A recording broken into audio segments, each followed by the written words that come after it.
I-86 After Dark recommends simply the best cleaning services. Call 716-912-6940. Western New York's cleaning and restoration leader.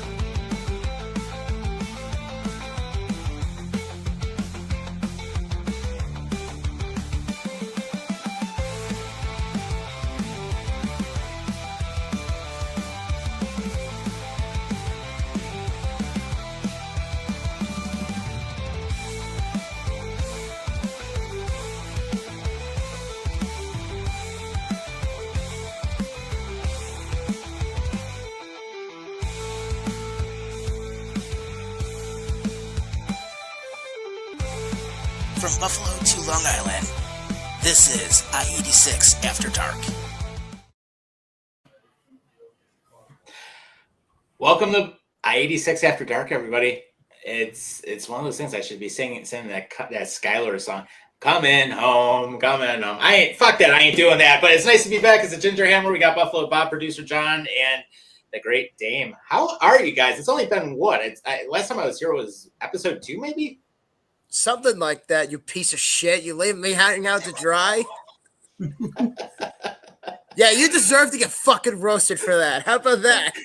Hey, how about you've been pronouncing Damien's name wrong ever since he first started with us, dude? Because he didn't fucking tell me until like tonight. He's like, oh. Micrit, not Micrit, you jackass. You didn't know either, you dick. Well, I have very low self-esteem, so I didn't really want to correct them. But I mean, you know how it is, Ginger, here in Buffalo with all those Polish names. So.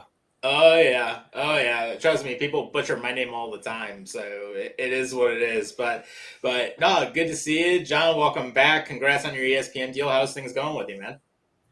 It's going well. Believe me, it's been busy. We just signed her with another promotion now, but I'm not at liberty to express what promotion that is.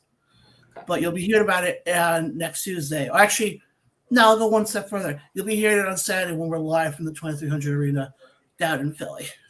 Nice. The old ECW stomping grounds. Yep. Around the Ropes goes on the road this weekend. Good You know stuff. what? I should say, John, when you go to Philly, I don't know if they're playing on the weekend. You should go to a Flyers game if you have the time. Yeah, here's the funny thing. I'm leaving Philly the day before the Giants play the Eagles. Oh, Man. That's just bad. Yeah, we're gonna get into that in a few moments here. But no, congratulations, man. And I was gonna say, didn't you have a meet and greet recently too? That's this weekend.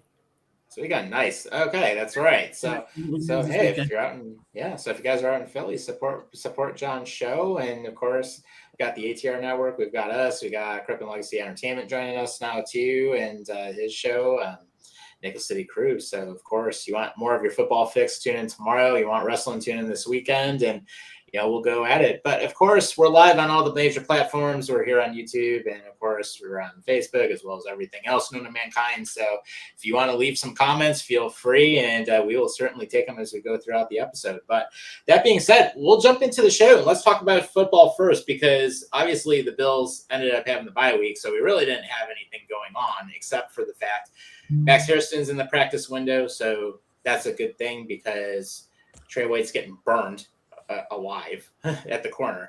But of course, Pesht and Okunjobi are on the practice field now as well. So we might actually have some defense for a change.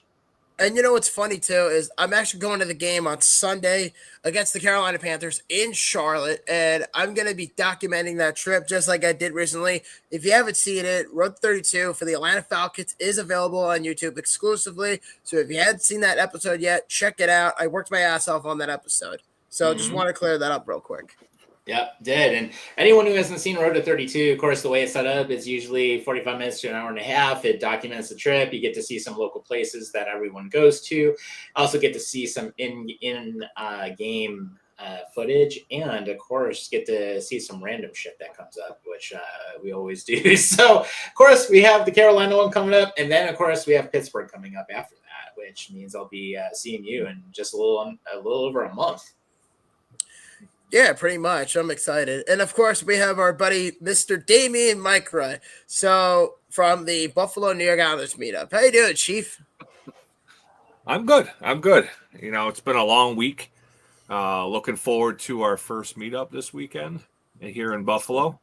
So we'll get into that a little bit later.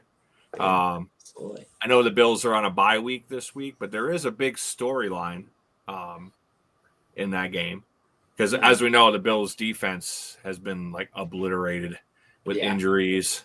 Milano and Bernard, both starting linebackers, are out. Shaq Thompson is getting his second straight start at linebacker, and he played his first 10 NFL seasons for Carolina, so it's going to be a little bit of a homecoming for him. Yeah, pretty much. And then all I gotta say is run defense. That I did not expect it to be as bad as it was when we played it last. Well, I was gonna say, speaking of defenses, horrific. Yeah, I was actually gonna say, speaking of defenses, how about the Giants? How about them? How about them Giants? Hey, I said it last podcast. I was like, you know, I set up the scenario that they could possibly get into first place next week after the Philly game. But I already told you I just want to know how they're going to fuck it up. And boy, they did it in. Yeah, it was an epic collapse as the Broncos come back and basically win 33-32 at home. Pretty much. And I know John texted me earlier before the show, and he was like, hey, man, I just want to let you know, I have a lot to say, and I'm going to let John take over from here. Very simple. Very simple. There is no hope for either New York team. They both suck. And let me rephrase that. They're not New York teams. They're New York adjacent. They actually play in Jersey. Let's call a spade here on that one. I don't know who the fuck's going now from Minnesota now. I don't care.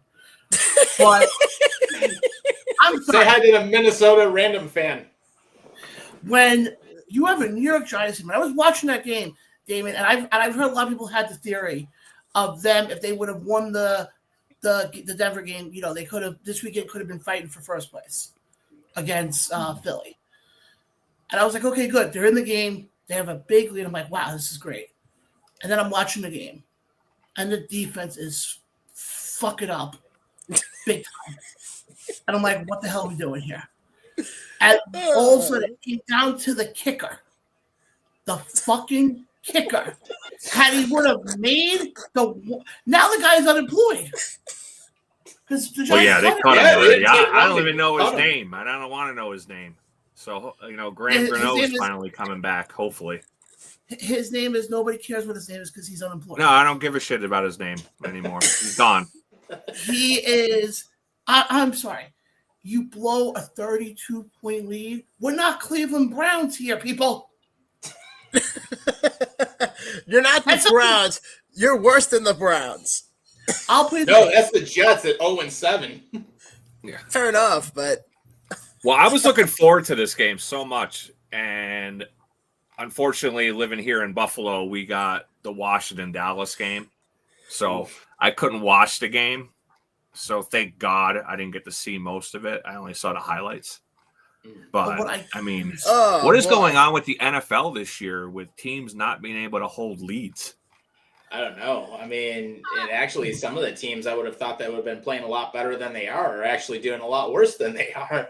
I mean, perfect example. Look at the Baltimore Ravens, where they ended up starting out like 1-5, and then of course, big news that happened with them. Oh, let's have all our luxury treats taken out of the locker room. We're getting rid of our pinball machine. We're getting rid of our arcade.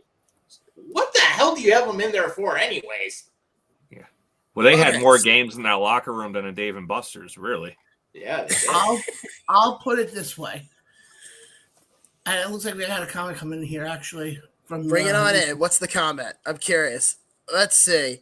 So the comment comes from Joe Marie. She says, offensively, the Giants pulled it together, and those two missed extra points killed us, and then the defense losing their shit.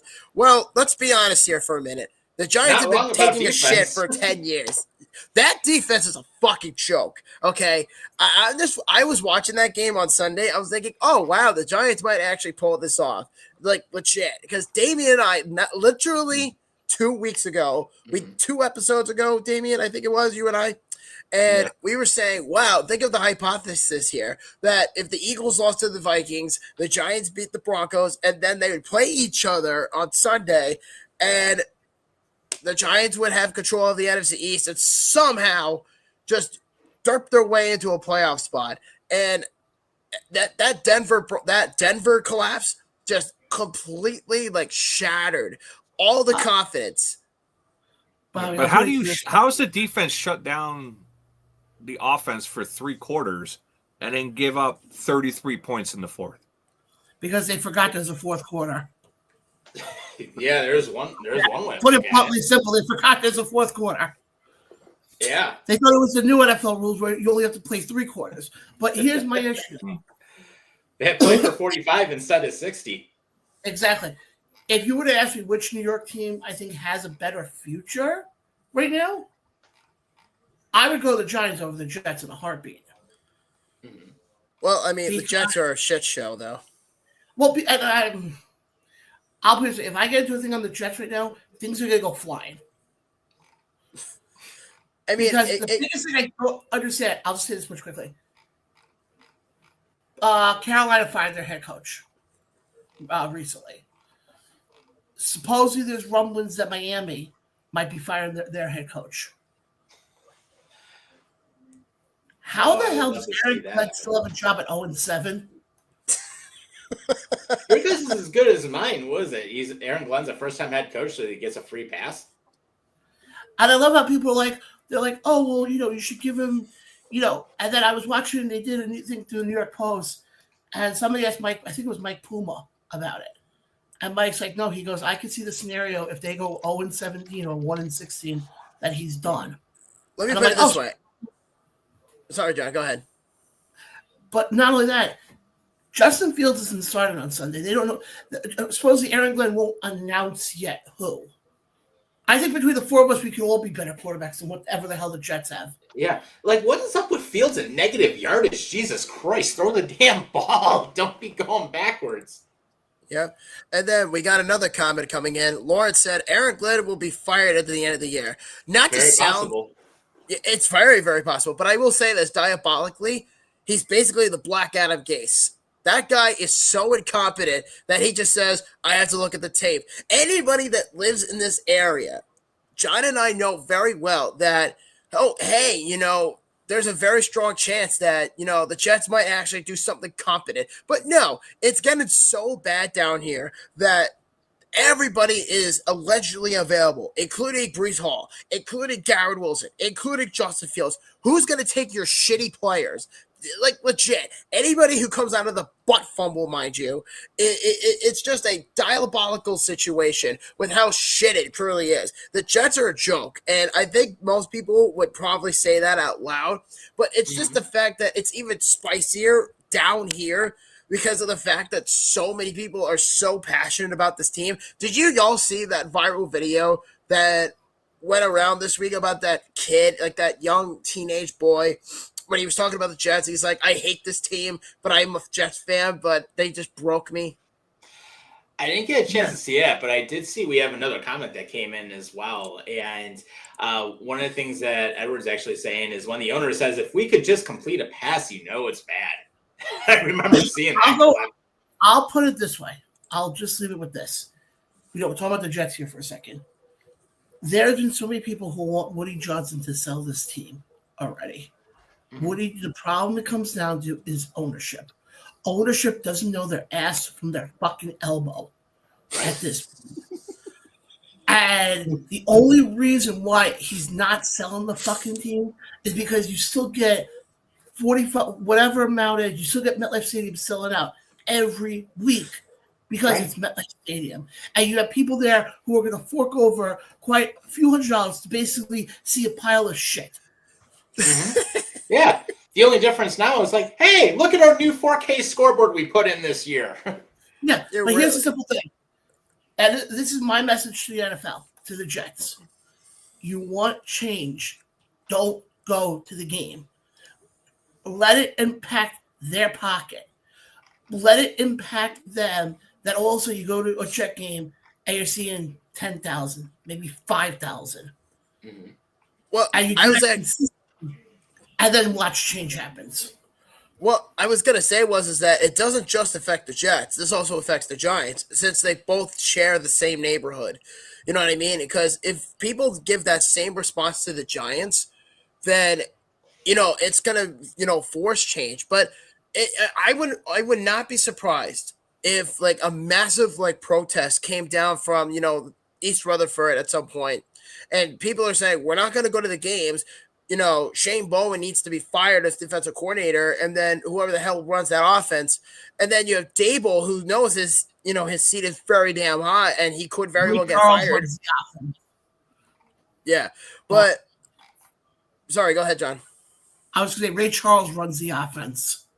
We get sick. I was going to say Ray Charles runs the offense, and then you were going to then say Stevie Wonder. My point is, hey, John Cena, you can't see me. For either one of those teams, I will say this much: you gotta have change. And unfortunately, you look at the Giants; they keep Brian Dable for some reason. I still don't know why. I mean, don't get me wrong. Do I like what I've seen with the kid Jackson Dart? Yes, he's good. You have him next year with Scatterboo and a healthy Neighbors. You have a formidable offense there. I mean, there is a foundation down there, though. Yeah. That's what I said. But like I said before, I think when you look at the Giants, they have a better shot of having a future where we could be sitting. I'm not saying they're going to go to the Super Bowl, next couple of years, but we're saying Giants playoff bound in the next couple of years. I can see that happen. The Jets playoff bound. I think we'd have to shut off the Xbox for that to happen. Play Madden like 25 in easy mode. Oh God, I hate Madden. They would still, but no, I think the problem is with both New York teams. Mm-hmm. It sucked. I mean, I'm watching the next game right now, and somehow we actually have a pretty decent lead right now over Cleveland. That's actually interesting. Actually, it was funny. I was watching some of the NBA kickoff last night, and I will say this: we don't usually talk about basketball too much on the show, but at least ESPN, you did one thing right and one thing only right, and that is you kept the people from TNT to replace that sorry ass countdown show that sucks. Wait, what countdown show? The ESPN NBA countdown. They got rid of it, and now it's ESPN tip off with the people that came over from TNT, which is of course Ernie, Shaq, Charles Barkley, Kenny, those guys. Ah, I see. Much better show with the TNT crew. But I haven't watched basketball in about 25 years, so. Well, we did have an interesting debate about the whole Tom Thibodeau situation last season before we rebranded. I remember me and John were talking about that quite a bit. We actually had a pretty interesting conversation with it. Yeah, you were talking about something that still doesn't make any sense to me. You fire the head coach after he takes your team to multiple playoff appearances, to the conference finals. Yeah, and then you fire him and you put Mike Brown in. Not only that, I know we don't talk, women's basketball, but the Liberty did the exact same thing. Liberty won the WNBA finals this past season, and then also reports came out, we're firing our head coach. Why? Yeah, they won a title. Well, I was going to say their defense is probably better than the Giants. Probably. And I know Damien is just like, I'm going to fucking kill this guy. You did that yourselves, okay? You decided to take a big shit in front of the whole country. I don't understand how any of that works. You were up 19-0 and you fucking blow it. How does that happen? I told you last week that I wanted to wait to see what was going to happen these next two games, to see what the Giants were going to do as far as picking up players or trading players. I think it's all like out the window now. The only player that I would even be interested in would be would Waddle. If Miami would be stupid enough to trade him, which they probably are. Yeah. No, Mike McDaniel is probably high on something. Well, I mean, he's high all the time. Let's be honest. Yeah, he seems a little out of it. Yeah, lately. Wearing the capri pants. I could do the best Mike McDaniel impression around. I can tell you. Let me do my best Mike McDaniel impression. And for everyone that watches the show, we have that disclaimer. So everything we do is fair use, and it's all our opinions, and we're not affiliated with anybody. It's okay, man. You know what? You know, these guys, they come in the room every day. They come in and practice hard, and you just have to go out and win games. Yeah, man. I mean, this is the best job in the world, but I can't get my troops going around. It's insane. But I love my guys. I love Tua. I love Tyreek. Yeah, man. This job is hard, but we'll get by. He has no disciplinary action. The guy is so checked out at this point. Like, you can't fathom just the idea that he already broke the culture and the locker room for one. And most likely, Mika Fitzpatrick is probably going to get traded. Jalen Waddle may or may not get traded. Tua is probably regressing harder than you could say. Fuck the Giants, and he got benched. and so on. Yeah, and he got benched. It's so bad that Quinn Ewers, I think his name is, became the starter. He basically was the Bobby Boucher of the situation. Tua is now the new water boy. But he wasn't Harden. Yeah, of course he wasn't. Because Tua, unlike Quinn Ewers was always a backup. And he knew that. Tua was a top 5 player when he got drafted. And now it's just utter shit. I mean, I hate the Dolphins, but it's just granted it, literally in front of everybody's lap. Just to the point that it's like, yeah, we're going to watch this shit and we're just going to fucking embrace it. When you lose to the fucking Browns, you have a serious goddamn problem. Oh, yeah. That's bad. And congrats to the Browns. They're getting a new stadium now. So they finally did the deal. Their mayor only got paid off $100 million to let that happen. He probably did. I mean, that's probably not going to be a stadium I'll be going to for a while until they get it. I mean, we almost tried a couple years ago, but we were outside of it. We just didn't go in it. Yeah, pretty much. We're only 100 yards away from it. Yeah. By the way, did you guys see what the NFL is planning to do with the Pro Bowl? Yep, it's being moved to Super Bowl week. So the NFL has just turned the Super Bowl into WrestleMania. Yeah. Meaning. So John will be covering that now? Right. That's how you really feel, John. This face is awesome.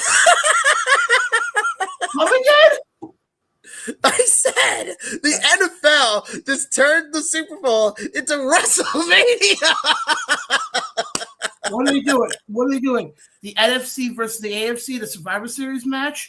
No. Listen. And the Super Bowl in the same week. I got it. They're going to pick the 5 best from the AFC, 5 best from the NFC. Whoever wins, that team who's in the Super Bowl gets home field advantage. Oh my God. I love that rule. Oh, wait a minute. It can't work because they play at a neutral site in the fucking Super Bowl every year. But it's all a work. Sports is all a work. Oh, yeah. And the funny thing is, looking through my Facebook on the other screen right now, I actually see a little ad for WWE 2K25. Hold on. Yes. War Games. There we go. War Games. Yeah. Yes. And the funny thing is that the ad that's on my screen right now is Hell in a Cell. They're showing Cena throwing somebody off the top of the freaking cell. Yeah. War Games. Steel Cage. Gotta have the Elimination Chamber. Let's just turn the fucking Pro Bowl into a steel cage match. I got it. All right. Okay. For a future show. Okay. Go ahead. Okay. It's gonna not right now because we need time to figure it out. But whoever's on, give it like a couple weeks, just for shits and giggles. If you were booking a Survivor Series match or War Games, even 5-on-5, AFC versus NFC, who would it be? Ooh, I would probably go AFC just because they have a little more arsenal. But let's make this interesting. It's the same format, Hunger Games style. The winning conference gets a free meal for the entire week of the Super Bowl. Okay, that's fine. Okay. But that's gonna be the next couple of weeks, so definitely stay tuned for that. Yeah, for sure. I know Damien is like thinking in the back. He's more of an observer guy, but it's funny how Damien is like the philosopher of all this. And it's like, what do I do with this shit? How do I process it? When you brought it up, I was like, well, what's the change other than it's going to Super Bowl week? So I was like, is it going to be some drastic change? Well, okay, so let me put it this way. Basically how the NFL is setting it up now, because every other year within the last 30 years or so, the Pro Bowl was set up a week before the Super Bowl. 20 years ago, it was after the Super Bowl. And then from there, their thinking process to me, at least what I think is, okay, nobody gives a shit about the Pro Bowl, so we have to find a way to profit. How could we do it? And my philosophy is that they think because they're losing money, let's move it to the week of the Super Bowl. So I guess probably that's why they're doing it. But this is the part I don't see how that's going to make any difference.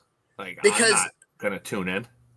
Well, the way I look at it is that the week of the Super Bowl, you have 5 days of media press, with the interviews, with the questions, and with the players and all that shit. And then the Pro Bowl plus the awards, because that's when we get the MVP. And then that Sunday would be the Super Bowl. So I guess that's how they would dress it out. Or they might do some sort of like all access thing. I don't know what they're going to do. But I think they should bring back that show like Wipeout and just have the players like compete in that. Yeah. And that's the Pro Bowl. Lamar Jackson and Kyler Murray would kick ass in that contest. He's got a low center of gravity. Yeah, for sure. And Edward says George the Animal Kittle has to be in it. Yes, that's a name I haven't heard in a while. So cowboy. Edward, by the way, if I see you're a wrestling fan, we have Around the Ropes also every Tuesday night. Just quick plug. Yep, absolutely. Yeah, John's got the all-new ATR network, so of course, tune in, watch his shows on there. We've got Nickel City Crew on Thursday nights. Rob and his co-host DT cover the Bills, and they do a good job with that. They had some fun stuff, so we simulcast them here too. So check them out. Yeah. I want to bring up something, just have a little bit of fun here. Well, we'll do this when we get to the second half, because I found a thing: the last 10 New York metro area championships. This is going to be scary if you're a New York fan, but it's also going to be funny to see how much New York sports is up. But we'll get into this later on. But I definitely want to see how much of this list you guys can figure out. Because I'm going to tell you right now on here we have 3 baseball, 2 hockey, 2 football, 2 soccer, and 1. Well, unfortunately, I'm going to get one. You'll have to figure out, because if I gave away the league, you'll know exactly who I'm talking about. Wait. What's the numbers for it? I apologize. No, you're good. It's the last 10 New York metro area championships. Well, we know the last one was the Giants. No, well, he's talking more than the major sports, I believe. Yeah. Oh, are you talking about the Liberty were last year? I see. You want to go through the list now quickly? Fuck it. Yeah, may as well. Okay. So this is going back. Yeah, like I said, the last 10 New York metro area championships. Damien, I'll throw it to you first. Can you name one? And the fans also can Yeah. participate in this. Well, I already named it. It was a Liberty last year. Yep, that was 2024 New York Liberty. I just want to go to this It comment was here quickly. thrilling too. It was really thrilling. Red Bulls are not New York; they're Jersey. And that, my friend, is What? why your teams are shit, because they play in New Jersey, the armpit of America. Because they have two soccer teams though. Because then they have the other one that plays by the Mets. And all right, Bobby, I'll throw it to you now. We have the Liberty 2024. Who else? That's a good question. I'm going to say the New York Riveters in the PWHL. No, actually, it's funny. Go to the comments here a sec. Yep, Lawrence got one. The New York Yankees, 2009. I'm pretty sure the Giants won the Super Bowl in like 2012 or something like that. Because I'm pretty sure they're the last New York team to actually like win a championship. I mean, unless you like to watch the Rangers choke on their own shit in the Cup about over a decade ago, or the Yankees blowing a 5-0 lead in the World Series. 2012 was Ravens 49ers. That was the Kaepernick Super Bowl. Or whatever it was, 2011. You know what I mean. All right, Tom, what about you? Well, of course, if you follow the Mets, the last time they actually did anything and won a World Series was back in '86. Yeah, they're not on the list, unfortunately. The 86 Mets. That's The a New long York way to go. cricket team. Oh, I don't fucking know cricket. It's a New York cricket team. God damn it. Yeah, no, I have no idea, John. Hold on. So far, we've gotten Liberty. Bobby, you got the Giants from 2011. Lawrence got the Yankees in 2009. So it's going even further back than 2009. That's Yeah. This is going back to Oh, wait a minute. I think I know. The Rangers in 94. 99 is the first year they have on this list. Oh. 99. Oh, well, that would be the Yankees again. Yep, Yankees in 99. Honestly, you want me to just read the list off? Well, Yeah, we're not really going to get like the obscure sports like dodgeball and stuff. Hold on, Right. unless you count like the 1999 All right, so you New ready? York Steel Cage match. 1999. No, 1999 New York Yankees won the World Series. 99-2000, you had the New Jersey Devils. Well, Devils don't count. That's not New York. Yeah, that's New Jersey. Fine. Okay, hold I'm on. going- So if that's the rule that I'm going with, if the Devils don't count, then the Giants shouldn't count either. I don't care. Okay, I'm going off the list here, which by the way was put up by SNY. So don't blame me. Blame SNY. Oh my God, fuck SNY. Bunch of fucking blowhards. I can tell you that. 2000, you had the Yankees. Mhm. In 02 to 03, you had the Devils. Mm-hmm. 07, you had the Giants. We all know that Super Bowl. Mhm. 09, you had the Yankees. 11, you had the Giants. This is where it gets a little interesting. In 2021, you had the New York City FC. Yeah, that's the one that plays. Major League Soccer. And in 2023, you had Gotham FC, which is the NWSL. Mhm. And then obviously, like Damien said before, the Liberty in 2024. That just shows you how sad New York sports is. That the most recent team to have won any sort of championship was the New York Liberty. But I feel bad for all 8 of their fans. You gotta be you gotta be nice. It's 9 fans. 8 of them John. John, let me say this clearly, my good sir. For a guy in this scenario, I don't think any of us in this room would have the tenacity to sit down and say, I can't wait to watch women's basketball. No, I would agree with you on that. I've Do never you watch watched a women's single game. basketball? Because if you do, then I won't judge you for it. I'm just saying. No, I Although I will say, I did watch Angel Reese versus Caitlin Clark before Caitlin Clark got injured for the season, and they have a little rivalry going on, so I will give it that.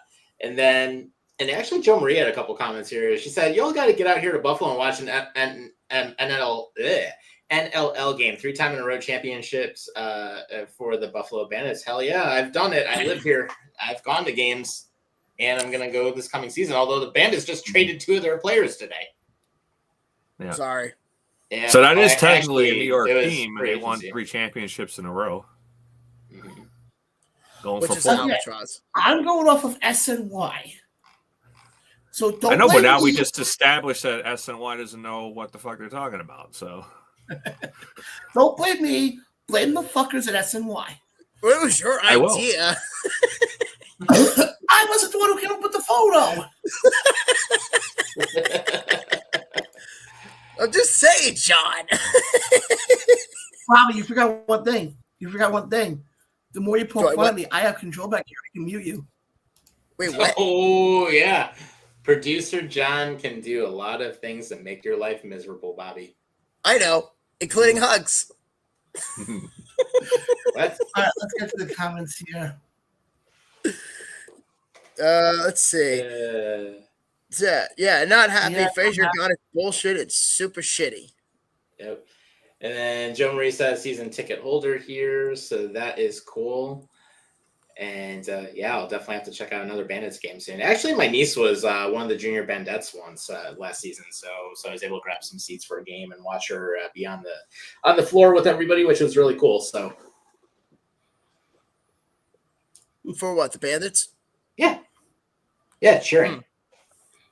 Well, yeah, it's I more mean, physical fortunately, than hockey. yeah, Oh, yeah. I was gonna You say. ever see him drop the gloves in Major League Lacrosse? Yes, I saw went a to guy New get York knocked Riptide. out cold last year. Yeah, they don't play around there. Use a stick as a weapon. There you go. That's how you start your fight. True. I mean, I went to one New York Riptide game before they moved to Ottawa.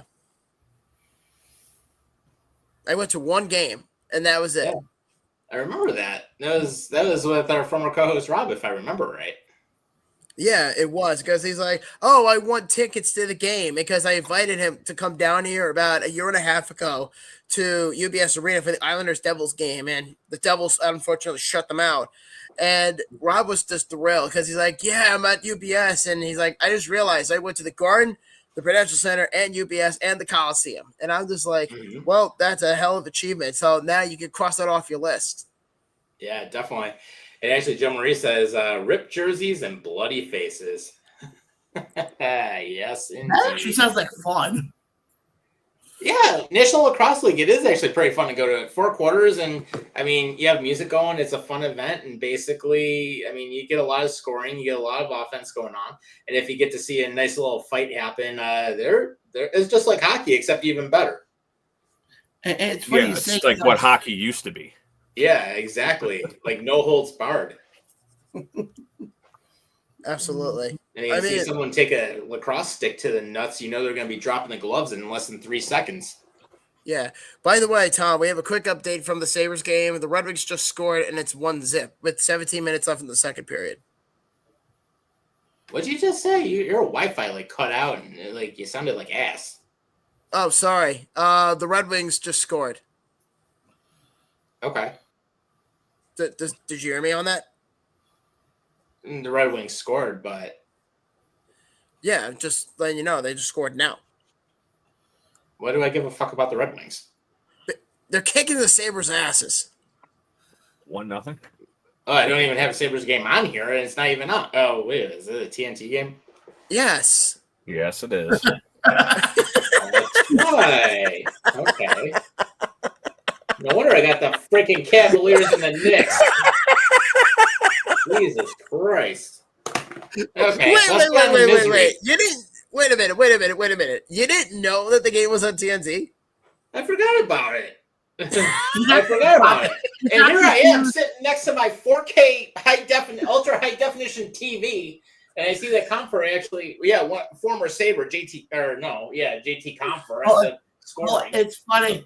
Look at how Tom is looking at his TV right now on the screen. You have to watch the replay. You have to watch the stream of it to see this. It looks like he's talking to an empty wall. I'm just saying, if you watch when he's turning his head, to watch it. I know it's behind the screen, but the way it looks on screen right now, it looks like he's really sitting there just looking at nothing. Well, it's kind of funny how my office here is set up, because I have of course with my setup, I have 2 computers on my desk and have like a multi-mount. So one of them is my work laptop, one of them is my desktop computer, which I finally got fixed after a month.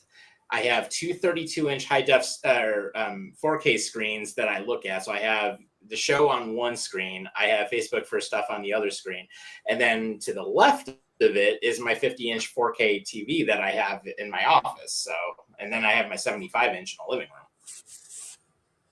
room. Well, I mean, in my defense, John, yes, I do have the laptop in front of me, but the thing is that behind me with is actually the front door of my apartment, and then the TV is straight above my head. So if I'm looking at the game, I can just look up, and that's usually what happens. Is like when we do the show, or if I'm doing an interview, or if I have the TV on for whatever reason, I can just look up and just see the score. That's how I was able to tell Tom the story.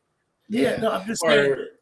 Look at how Tom was looking at the game because of the right, kind of like when I was like this for a moment. Yeah. I was there. What about you, Damien? What's that? I was gonna say, how do you set up your thing? Because Tom has his setup, I have mine, John has his. How do you set it up?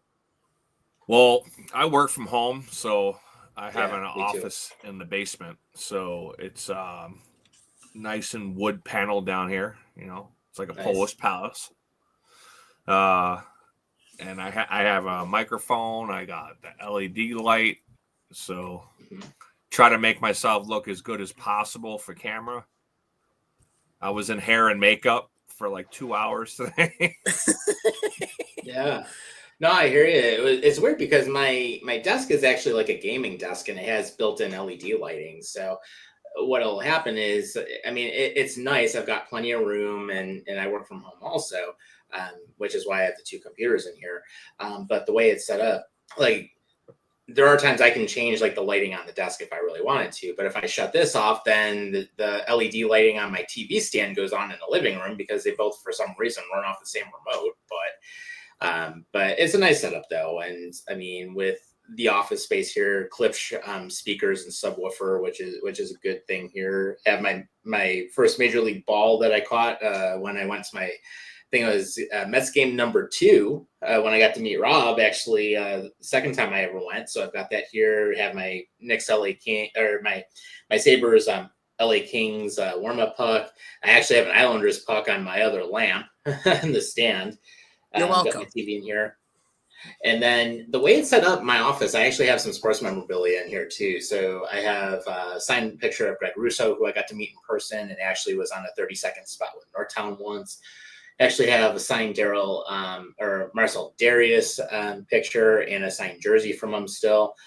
Have an actual a piece of the original turf right before it was changed out. When I got that from Highmark.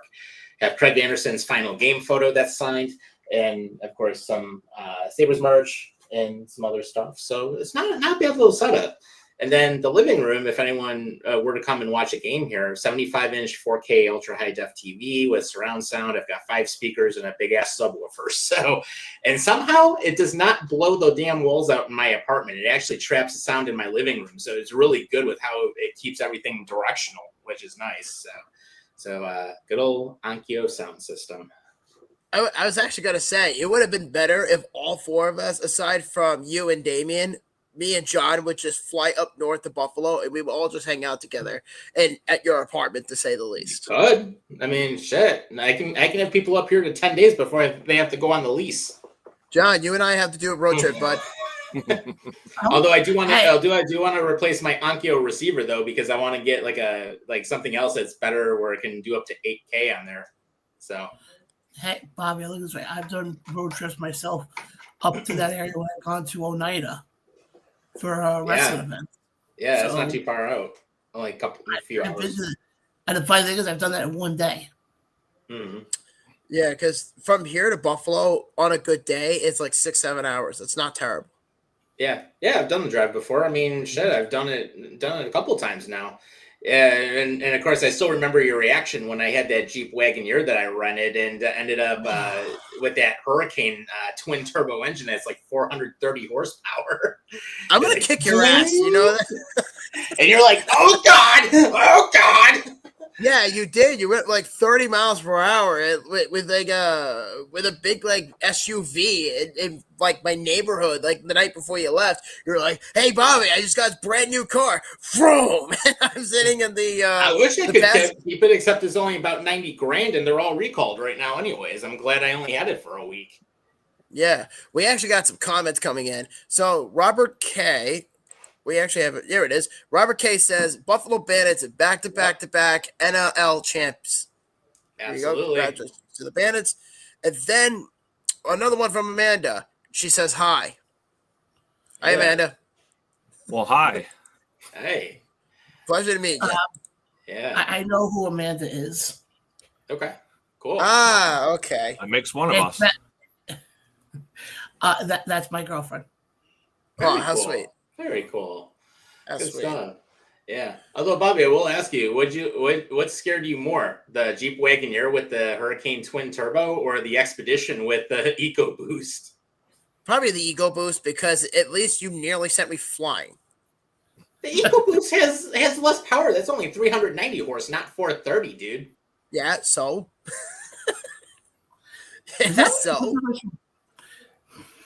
Fuck, man. Yeah. And then actually, Robert's got another comment here, too. He says, the only Buffalo team that wins championships, only Pegula-owned team that has championships. Well, for those who don't know, at the new stadium, Terry Pegula named a street after himself that's going to be on the stadium property. It's called Pegula Place. Shame on you, Damien, for paying your taxpayer dollar. Oh, wait, we all fucking did. Never mind. Hey, we paid for the Mets and the Yankees to get their new stadium. It's about damn time we got something upstate. Well, we just paid for a brand new stadium in Buffalo. Yeah, that's still less than what we paid for the Mets and the Yankees. It's all good, man. Hey, what goes around comes around in that case. Well, yeah, I'm not bitching. I'm just saying, like, it's just ironic. I was making a joke saying, Damien, shame on you for paying your taxpayer dollar just to get Terry's name on the street. Imagine naming a street after yourself. Like, yes, I am the owner of this place, even when my kids are going to take my place. And it's like, geez, man, you know? Yeah. But I will say, though, they have over 20,000 seats installed in the new Highmark, and that grass field is beautiful. Oh, yeah, definitely. I've seen the pictures. You know, I got to tell you, though, man, you know, from John's perspective, we definitely need to bring him up to Buffalo for a Bills-Giants game at the new stadium. I would totally do that if he's willing to do it. Would you do it, John? If we said, hey, come over to Buffalo, you and I take a road trip, and we meet up with the boys, and the 5 of us get together, and we go to the game? Yeah, of course. Hey, we'll do like we did last time when Millman and his brother came up and you came up. It's like, hey, we'll tailgate. We had about 8 cases of beer in my truck, and virtually none of them came home afterwards, and then which is good. And then we had a good win after it, so that's how it worked out. And then Edward also has another comment. He said the Bill Stadium will always be Ralph Wilson Stadium, no matter what company puts his name on it. So. I get it, you know, but it is what it is. The new stadium is going to be the new name, but, you know, hopefully they still honor him in some way. And, but I did see that they are putting that new plaza in right in front with the main entrance. So, yeah, it's all good. You know, it's coming along pretty quickly. It's nice to see. And I will say that new Hallmark movie that I was an extra in comes out next month. So if you guys want to check it out, I know Hallmark's going to be releasing it and, you know, go from there. And one of my favorite memories, obviously, I've seen some games and won some games there. But I will say, getting to walk across the 50-yard line and being on the field as part of it was actually pretty cool. Absolutely. And we actually have another comment coming in. And Larry just said, save up some money. Tickets are going to be expensive. Yeah, wrong about that. Yeah, you want to talk about expensive tickets? I want to give you guys a trivia question for a minute. I already mentioned that I'm doing Road to 32 on Friday for the Carolina Panthers. You want to take a guess how much I paid for in section 502 at Bank of America Stadium for 2 tickets? You want to know how much I paid? Probably at least $500. Warmer. Wait, are you talking per ticket or altogether? Altogether. $750. Warmer. I was gonna go David's lower, got that but- look. He's like, fuck, where are we going? Yeah. He's gonna go What is it? 751. 750? So, No. 751. Higher. The price is wrong, Price Bob. is right rules. Yeah, no. The problem with that is that, unfortunately, I wish you were right about that, but I promise you, I paid a lot more than I should have because the Panthers are over expensive and they're shit. So, all right, let me put it this way. They might Generally get a couple wins speaking, this season. yeah, they're decent this year. They're a good team, but I'm generally speaking about the team in general for mediocrity. You want to know how much in total I spent? I spent nearly $2,000 for 2 pairs of tickets at the 500 sections. And you know how much it was per ticket? I paid about just what John was saying, about $750 to $800 for 1 ticket to the Panthers, Bills game because it's Josh Allen. Ooh. Yeah. And actually, Amanda was close. Amanda actually said 800. Yeah, no, she was very close. But yeah, no, I spent nearly $2,000 on 2 tickets to the Bills Panthers game that's coming up this week. Yeah. And then Joe Marie said, looking forward to the new Hallmark movie. Yep. Yeah, I agree. I'll have to see if I can spot myself in it. I was actually one of the only Bills fans that was wearing the salute to service white camo with the black logo like I have with my hat. So I mean, I wasn't gonna watch it, but if the Ginger Hammers in it, now I gotta watch it. yeah. Well, and the yeah, fans of course. are the Now crowd. his booking fees is going to go up now. Yeah, there we go. Hey, if you want to sponsor your show, now it just got more expensive for you guys. Fuck yeah, let's do it. Let's do it. Yeah, we'll charge you 20% premium now. Now he's going to have his own dressing room now with, Have to have my own personal assistant to handle like certain media inquiries. Personal caterer. Absolutely. So Yeah. So it was a fun time though. Absolutely. But I do hope that you make the final cut, man. I think you deserve it. Yeah, it'd be fun. I mean, if I end up in there, hey, it's great, and I'm part of the crowd, so it's all good. But I was gonna say, shit. We've already gone almost an hour. We didn't even talk about NFL trade rumors yet, or the hair pull ban, or we didn't even talk really about your Road to 32 coming up. Well, I will say for Road to 32, screw the other 2 topics because I think people will figure that out when we get closer to it. But Okay. I think at that point, though, for Road to 32, I'm going to be driving 9 hours because my wife is 19 weeks pregnant as of this recording. Mhm. And I found out my son is the size of a mango and he has fully, impaired vision. So he hears everything we're doing. And he's not in the room with me right now, at least not till March. But I will say from retrospective is that my wife and I are very blessed to have this happen in my life. But we're actually seeing some family friends down south, out in, I think it's called Zabaldon, North Carolina, which is a half an hour from Raleigh. So we're driving at 6:15 in the morning from Long Island to North Carolina, and we're spending about maybe 3 to 5 days down there. But in between takes, Britt and I are driving 3 hours west to go to Charlotte to see the Bills-Panthers game, which I'm actually looking forward to it, even though I think that Bank of America Stadium itself is just a dump. So I'm not exactly looking forward to that prospectively. But I am going to say this before I forget. And that is I'm looking forward to the Lenovo Center, which is on the 28th of October, the day before I leave. I have another Brother 32 episode coming out, but this one is for the Carolina Hurricanes. I can't wait to do that one. Nice. And they play the Vegas Golden Knights when they do it. So, yeah, no, I'm very, very excited about that. And, it's going to be a fun trip for sure. And I've been there to the Carolina Hurricanes before. It's not very impressive, unfortunately. well, let me ask you this. How long ago was that game? 2 years ago.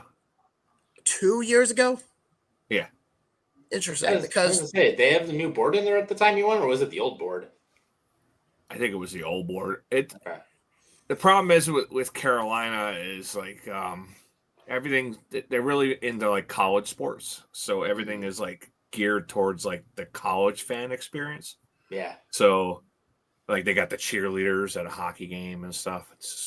It's weird. Yep. And we actually have 2 comments coming in. So Robert K says Josh Allen versus Andy Dalton, and then he said Dalton ended the drought. Yes, I know that. Yeah, he did. He very much did. Yeah. But I do think, in generally speaking, Damian, I do agree with you because, you know, the whole situation with our family friends is that my wife's best friend lives down in NC. Her husband is actually a custodian at NC State. So he does a lot of the electricianing and all that stuff and just making sure everything's up and running. But he did say it is a big college town, and I'm actually looking forward to it. But I'm not really interested in the college perspective of things because I already went to the College Football Hall of Fame, so I don't need to see it twice. I'm there for the Hurricanes, and that's something I'm looking forward to doing. You know? We'll get back to us after the game and see if you still feel that way. Probably. I mean, we'll see what happens. So I think before remember, cheaters never win. Cheaters never true. win. That's what they say all the time about it. Absolutely. Bobby, What were you going to say, John? You want to do quick predictions for this week? The game's coming up. Sure. But before we get into that, I will say we'll do the predictions, and then we got to make one quick announcement before we get into the second half, and that is we have an announcement for the next interview coming up, and it's going to be revealed on the 29th of October. Me and Tom recently did this interview, and actually we're very excited to release it. But we're going to tell you who the next guest is in the second half of the show. But as of right now, for those of you who are listening, you guys are going to have 3 guesses of who this is going to be. Your first guess is that, you know, for one, this is a 1985 Selke Trophy winner for best defensive forward player in the NHL. That's guess number 1. Guess number 2 is that he's been a head coach in the NHL. He's coached the Flyers, he's coached the Thrashers, and he coached the Sabres. That's your second guess. And your third guess is that he was also a 2004 Stanley Cup champion with John Tortorella in the Tampa Bay Lightning system. So that's your 3 guesses right there. So if you happen to know who it is, feel free to leave it in the comment section below during the live stream. If you don't know who it is yet, then, you know, we'll go from there. So we're going to go to that, and we'll do the predictions, and then we'll go to commercial break. So, John, lead the way on this. All right, here we go, guys. And, you know, people in the comment section, you guys can comment on this as well. Before we get to that, Bobby, going back to what you said before about doing the road trip up to Buffalo, I could just tell Amanda will join us probably. Yeah. Oh, she's probably going to kill me now because I just said that on air. She probably will either way, no matter the outcome. I promise you that. Give it time. Yeah. Give it time. But the only thing I will say is that trip probably will not happen, John, until at least 2027 or 2028, because I'm taking a year off after Pittsburgh, and so that I could be with my son at that point. I totally get it. Believe me, I totally. What would be funny is if to do a road to 32 from MetLife Stadium. I mean, I definitely would consider it. I mean, we're waiting on the Giants, if it makes you feel better. Well, let's get on with the predictions. Oh, and Buffalo actually tied it up 1-1. Meat is meat is meat. That's my philosophy. Thursday night. We'll get things over Thursday Night Football as the Minnesota Vikings play the Chargers. Ginger Hammer, I'll throw it to you first. What do you got winning? Minnesota versus the Chargers. I got to say, Chargers are looking pretty good right now, so I'm going to give them the dub. Bobby? First off, Tom, the Chargers suck dick because they just lost to the Colts and they lost to Daniel fucking Jones. John, I think you're having buyer's remorse. Well, a handful of other fucking teams. What the hell's your point? My point is the Chargers are going to win this game because Carson Wentz is the quarterback. So there you go. I'm taking Minnesota. Really? Yeah, I got Minnesota as well on this one. I think Minnesota definitely is the team there. Oh, boy, this one's going to be a fun one. David, I'll throw it to you first. Miami Dolphins, Atlanta Falcons. What do you got? Oh, Falcons. My God. I think the Dolphins are already done for the season. Bobby? I got to take the Falcons. And there was a rumor that Michael Penix Jr. might not play because of an ankle injury, but that's okay. Kirk Cousins is going to be the rescue. All right, but who do you have winning? All right, it's definitely going to be the Falcons. There's no way that Miami's doing anything here. And if Miami actually has a brain, they would fire McDaniel and their GM already, Stephen Ross. But obviously that's not happening anytime soon. But I will just say real quick, John, before you go into your prediction, we did have a couple quick comments. And actually, Larry says, cheater win on baseball, the effing Dodgers. Edward mentions nice goal by Zucker. Yes, he tied it up 1-1, so Sabres are back in business now. And then Amanda says, yes, you got that right, and sounds good to me. So did she just give you permission to come up to my neck of the woods? No, that's more of I'm going to hear about it afterwards about us going to Buffalo without telling her. Do it, do it, do it. Do it. Hey, she's coming with me to Philly this weekend. There you go. Oh, okay. That's And don't go ahead. Sorry, go ahead. I am going to be wearing my Giants hat in Philly. Dude, All right. let me warn you right now. You will fucking die if you wear a Giants jersey in Philly. I am telling you right now. Hold on. First time I went down to that arena, I'm just going to tell this quick before I get to my prediction. I wore my Mets hat, and this is right when we eliminated Philly from the playoffs. Ooh, there you go. That is You're ballsy. good. That is ballsy. It's the one time I could be a heel. And for people who are not a wrestling fan, heel is the bad guy. Yes. Oh, God, John. God bless you, man. Just don't die down there, please. We don't need another co-host to go down. No, but I'll purposely wear my Giants hat. Honestly, what? They wouldn't kill me for one reason. They feel sorry for me. They feel sorry for me. Hey, it's like when we went to Cincinnati 2 years ago and they didn't kill our former co-host Rob when he wore a Steelers jersey in a Cincinnati game. Well, Rob's a fucking idiot for doing that to begin with. Although he did catch quite a bit of crap from that person inside the Moorline Lager House when we had lunch there the one day right before the game. Yeah. See, look at this, John. Robert K. wearing a Giants jersey at the link. Best of luck. And then Jolene said, rock my Giants jersey here at Bills games. Okay, first of all, I'm not going to the link. I'm going to the 2300 Arena. And if you know that area, you know it's not a really nice area to say the least. I will agree with you guys. Going back to predictions, Falcons get the win here. Let's move things along here. Next we got is the Chicago Bears taking on the Baltimore Ravens. Bobby, who do you got? Well, let's have Damien go first because he's been kind of quiet lately. I'm sorry, guy. Well, you guys are all old friends, so, I'm trying to fit in. Well, we haven't been friends for that long, at least for the three of us. It's only been like 4 months. Yeah, give it a Well, it's been like 4 weeks for us. Well, yeah. Come on in, chime in. It's all good. But All yeah, right, what was the Ravens question? Bears. Oh, Ravens Bears? Yeah. I don't know. I think even though Lamar Jackson may be coming back, I think I'm going to go Bears. I mean, if Lamar doesn't play, then yeah, I agree. But I'm taking the Ravens. I'm going to go out and I'm going to say the Bears are actually looking like a much better team this year, and they actually got things clicking right now. So I'll give them the dub. Yeah, I got to go Bears as well. I think this one I can skip. I think we're all going to be agreeing on this one. Jets, Bengals. Jesus Christ. So you're telling me I have no choice but to sit through Tyrod fucking Taylor and Joe fucking Flacco? Are you shitting me?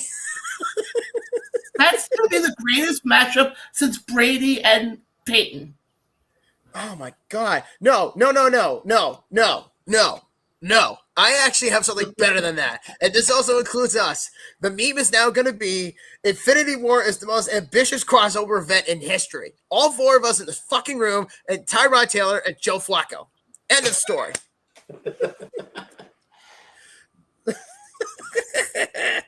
Oh, God. And we actually have a comment. Amanda says, I will make sure that he doesn't wear that hat in Philly. Amanda, do me a favor. Make sure John doesn't become a dumbass and wears that hat in Philly. How about this? I'll go a step further. I'll wear the hat and I'll film it for you to air here next week. Ooh, okay. There we go. And then of course, Robert actually has a couple comments. He said, wearing a Giants jersey in Buffalo versus Philly is a whole different animal. And then he also says, Bears definitely got the better Lions coordinator without a doubt. Yeah, for sure. But all right, here we go. Here we go. This one's going to be a good one. Buffalo Bills, Carolina Panthers.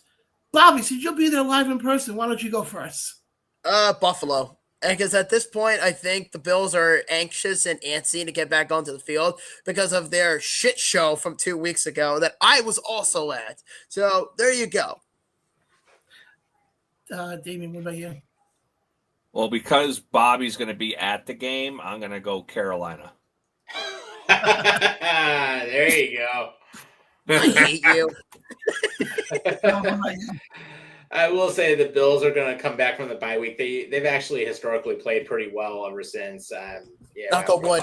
So yeah, knock on wood. Hopefully we don't screw it up, and at least we're getting Hesht and Okunjobi back, and Max Harrison's probably coming back, so we get 3 key players. So I gotta say, 8-0 under McDermott after the bye week. Yeah.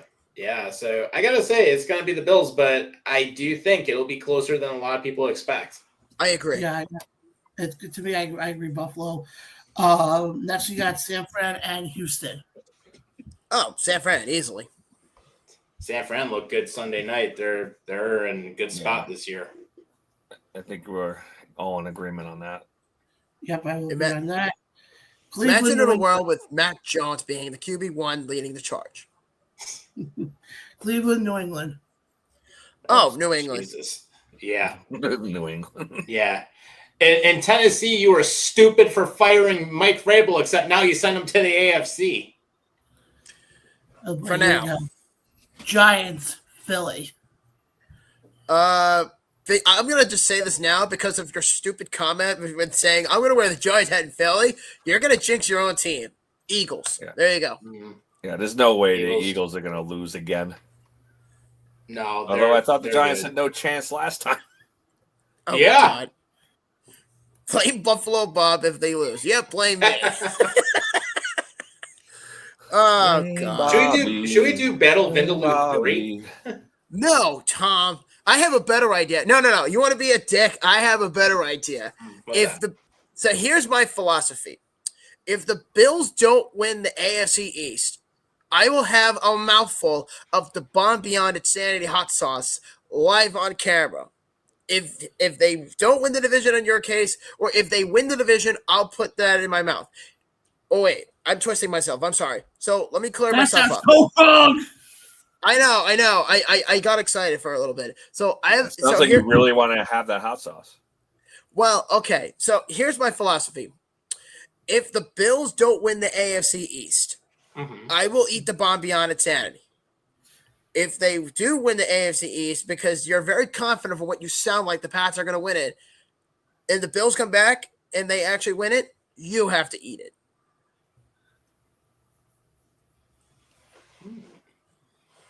Oh, he froze. No, I'm here. Oh, I thought he froze. No, he's thinking really hard about it. Bob, you like you're happy to have something in your mouth now? Well, have you ever had it though? The Bomb Beyond Insanity. I did the one chip challenge twice. That's nothing. I've done that 5 times. I've ate 2 Carolina Reaper peppers. Scorpion, Death Pepper, and cat. You ever tried Pepper X? No. Oh yeah, that is nasty. Yeah, no. Trust me on that. Pepper X, the hottest in the world right now. Yeah, that's world record, actually. Guinness World Record for the hottest pepper in the world. But anyway, so we're losing track. So let's do the predictions and we'll get to commercial. Yeah, let's see what else we got here. We'll go quickly through these. Tampa Bay, New Orleans. Tampa. Yeah, Tampa's doing it. Titans, Colts. Colts. There's no way the Titans are winning again this season. I will laugh my ass off if they beat the Colts on Sunday. Cowboys, Broncos. Oh, that's a good one. I'm going to say Broncos because I think their confidence boosted after, having the Giants choke on their own dick after last Sunday. Yep. I thought we stopped talking about that already, Bobby. Why we gotta bring up old shit all the time? Yeah, it's just like the Titans fan who actually said he would sacrifice his own unit to get Vrabel back. Did he really say that? Yeah, you didn't. Did you see the poster that he was actually standing outside of Nissan Stadium and he said he would sacrifice his own unit to bring Mike Vrabel back? That's extreme. I sent you the picture in the group chat, dude. I didn't see it. I was busy. Yeah, busy with your Last own match unit. we got here Monday night, 8:15. The Washington Commanders, Kansas City Chiefs. Ooh. Chiefs, because Dane Daniels is not Chiefs. playing. Yeah. And Bobby, go back to your thing quickly about the one-chip challenge before we go to commercial. I actually found the photo of how I reacted for the one-chip challenge. I actually found the photo. Here you go. Oh, Dude, you have Jesus, pink eye. dude. That wasn't pink eye. No, I say you look like you have pink eye. That Looks was like right Sal from like Impractical Jokers. Was this your picture day photo in high school? No, this photo was taken 2 years ago. Wow. Oh, man. You look like you're having fun. Oh, yeah, I had so much fun. Holy crap, the Buffalo Sabres are actually mounting an offense. Yeah, Wow. 2-1. Yeah, and they actually got 26 shots on goal with a little over 3 minutes left, and Detroit's only shot 15. Hey, Robert, thanks for mentioning the 2-1 Sabres off of Kozak. There you go. And then Yeah. Kansas City Queefs. Yeah, we've been there. Kansas City Swifties, get it right. Yeah, we've been to that stadium. That actually is a nice stadium. Yeah, it is, actually. Believe it or not. Plus, we cursed the field when we were there because we actually got the win. Yeah, so, all right, boys. So we've been on for almost an hour and 10 minutes. We're going to take a quick commercial break, and then we'll get to the second half. And, it's been a while since Tom has been hosting the show. Mm-hmm. I'm going to take over from here. So with that, we'll take a 30-second break, and now to our sponsor. This episode of I-86 After Dark is brought to you by the Long Island Bills backers. If you're a Buffalo Bills fan living on Long Island, there's only one place to be on game day. Instant Replay in Huntington Station, New York, with 56 TVs, 4 pool tables, and an atmosphere that feels just like Orchard Park. You'll never miss a snap. Grab one of their delicious burgers, sink your teeth into their award-winning wings, or try their stacked sandwiches. There's something for everyone. So join the Long Island Bills backers this season and be part of the biggest Bills family on the island. Check out their Facebook group or just scan the QR code in our show notes to get connected. Go Bills! All right, and welcome back to the second half of I-86 After Dark, everybody. You got the Ginger Hammer, you got Great Dame, Buffalo Bob, producer John here. It is nice, and if you're wondering who I am, I'm one of the people that created this damn show. I've just been on project work, so I'm here for only like the third time this year, but it's nice to be back, everybody. Yeah, we should all just give him a big, warm welcome hug back. Like the Care Bears. Shut up. Oh, man, it's good to be back. I had to bust your balls a little bit here. So it means I'm doing something right. I'll put it that way. But no, of course, welcome back, everybody. And of course, we're live on YouTube as well as all major platforms. And of course, one thing I will tell you is that if you do miss a show or if you want to take us on the go to Spotify, iHeartRadio, all the major podcast sites. You'll find us, download us, and hey, we're all good to go. So we want to really get into the second half of the show because hockey is definitely a big thing right now. Of course, Sabres are up on Detroit right now, which is a good thing to see. They're actually doing something. But this is one of the things I know that really kind of hits home for you guys on the island, and that is Matthew Schaefer is on fire, and the NHL did a little bit of a reverse course. You guys are actually getting the 27 All-Star game now after you were originally supposed to have it this past year, and then they're playing executive hot potato with what they want to have at UBS. Oh, boy. So between me and Damien being the big Islander fans on the show, I guess I'm going to let Mr. Mike Rutt take over for a little bit on his opinion Go right ahead, sir. Hey, you actually said his name right. I know. I was waiting. I was totally thinking he was going to say Mikrit. Well, You said it fucking wrong. I was just saying how you said it, dude. Yeah. He didn't say shit. So he didn't correct me until like 6 episodes. So yeah, I know. I'm sorry. Well, that's okay. You know how the Islanders started this season 0-3, and now we've won the last 3 games, so we got back to 500. So that's good. Defense is still struggling. Sorokin's still struggling a little bit. The bright spot and the reason that most fans are tuning in is definitely this kid Schaefer. 2 goals, 5 assists, 7 points in 6 games. That ties the NHL record for rookie defenseman with Marek Zidlicki. That was set in 2004. And if he gets one more point, I think he's going to tie the all-time rookie record set by Alexander Daig, which was also I was probably like early 90s.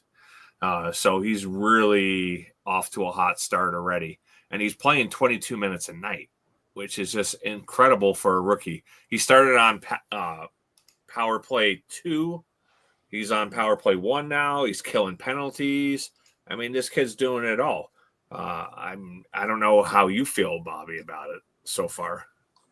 Okay, so going back to a couple of weeks ago when we talked about this, is that I said that if he plays up to his potential, which he's clearly done, they're going to keep him past the 9-game stint. And for what it looks like, and I also said it, is that he was not going to make that easy on them. And look what the Islanders have done for him since, that he's come along. They look like a completely different beast with him in the lineup. And I will say from a retrospective, the Islanders also put out some stats for Schaefer as well. They said he's now the youngest defenseman in NHL history with a point in each of his first 6 games, which you mentioned earlier. He's also the youngest defenseman in the league history to score a game-winning goal. He's also now the youngest player in Islanders history with a multi-point game. So he's living up to that number 1 spot from the draft. Yeah, and him and Barzal on the ice are incredible. And they haven't even went to an overtime game yet. So I'm actually excited that the Islanders might actually have a chance in overtime for the first time in a couple years when Barzal and Schaefer are on the ice together in the 3-on-3 format. Yeah, it's so rewarding that the Islanders are on a 3-game win streak. They've decided to fire goaltending coach Pierre Greco. Yeah, that was pretty fucking random, now wasn't it? Well, there was a lot of news today in Islander country. I mean, yeah, they fired a goaltending coach. They sent Gatcombe to waivers. They announced that Pierre Engvall is going to be gone for the season after having ankle surgery. Not much of a big loss there. That's actually going to probably save them some money. But the talk is since Gatcombe went to waivers, now that's going to create space to bring up Cal Ritchie. But I don't think that was the reason. I feel like they want to bring up a defenseman. And before the season, I would have said Isaiah George. But they have this other guy that came out of nowhere, Marshall Warren, who actually grew up as a huge Islander fan. And in 4 games so far this season, he has 2 goals, 3 assists, and is a +3. And I think that he is going to get the call up. Probably. But we should also mention that the Islanders replaced Pierre Greco, who's been incompetent because that was a Lou Lamoriello hire. They replaced him with Sergei Naumov, who was, by some coincidence, the goaltending coach for Ilya Sorokin in the KHL. So basically the philosophy is, do you speak Russian? Yes. Can you actually talk to him? Yes. Yeah. Yes. Good. You're fucking hired. And you better fix him fast because I don't know what happened, Sam. I mean, him and Shesterkin were neck and neck, and Shesterkin is so far above him now in the last 2 years. Absolutely. But the other thing too, Tom, I think John would be interested in this as well, is the NHL decided to cancel that stupid ass, Olympic send-off from UBS Arena that was supposed to happen in February. The league changed their mind. It basically said, oh, sorry, we screwed you over, Islanders. Here's the All-Star game in 2027. have fun. Oh, good old Gary Bettman. Yeah, really. So, well, I thought we got the first overall pick because the All-Star game was canceled. That was what the fix was in. That's why we got Schaefer, but now they're giving us the All-Star game eventually anyway. But I'd much rather have the Four Nations face-off. I mean, if they could get that at UBS, that would be a coup. That was worth watching. Yeah, for sure. Yeah, absolutely. I mean, it would be extremely degenerate of the NHL to not promote UBS Arena, considering, if I'm not mistaken, that's the most recent stadium that just got built in the NHL, and they haven't done anything yet. Maybe the draft wouldn't have been cool, but to now finally actually give back the All-Star game rights to the Islanders, I think is really damn smart, because if they didn't do anything about it, they would have gotten screwed over. Oh, yeah. I mean, there would have been no question on that. I mean, they got screwed over when they lost the All-Star game the first time that they had it pulled for an Olympic send-off.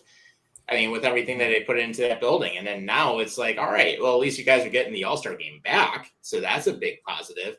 And then, of course, everybody knows the NHL draft is rigged. We all know that. So Schaefer was your consolation prize for losing the All-Star game initially. But, hats off to him, though. I mean, he's playing well. I mean, I don't see the Islanders sending him down after he's up the first 9 games. They're keeping him. I mean, they'd be stupid to send him down. Oh, yeah, definitely. I mean, in retrospective, I think John would have some improv on this. Is that what do you what do you think about all this, John? As far as the Islanders getting the All-Star game back, because they had it originally, and the league told them to fuck off. We're doing the Olympic send-off. Oh no, sorry, we're not doing that. And now you're getting the All-Star game back. It's the best of both worlds. Think about it this way: you got the number 1 pick in this past draft with a kid who you can build the franchise around, and now you get the All-Star game. It's a win-win for this organization. I'm very curious to see, and I'll tell you right now, there's actually a good chance I am actually going to an Islanders game this year. Nice. Hey, hit me up. We'll go together.